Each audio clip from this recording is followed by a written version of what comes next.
Salt போடணும், மஞ்சள் தூள் சிறிதளவு போடணும், பெப்பர் தூள் அரை ஸ்பூன், மிளகாத்தூள் ஒரு அரை ஸ்பூன், பூண்டு பேஸ்ட் ஒரு ஸ்பூன். நல்லா கலந்து ஒரு 20 நிமிஷம் ஊற வைக்கணும். 2 ஸ்பூன் விட்டுக்கலாம். எண்ணெய் காயட்டும். காஞ்சதும் பிரியாணி இலை ஒன்று போடுங்க.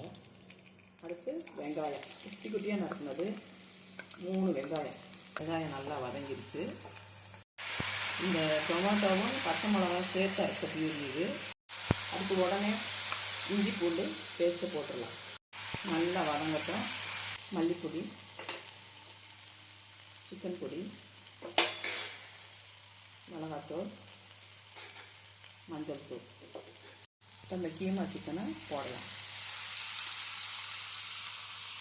இப்படியே கொஞ்சம் நேரம் தண்ணி வர்ற வரைக்கும், அந்த சிக்கனில் இருந்த தண்ணி விடுற வரைக்கும் இருக்கட்டும். அப்புறம் உப்பு போட்டுருவோம்.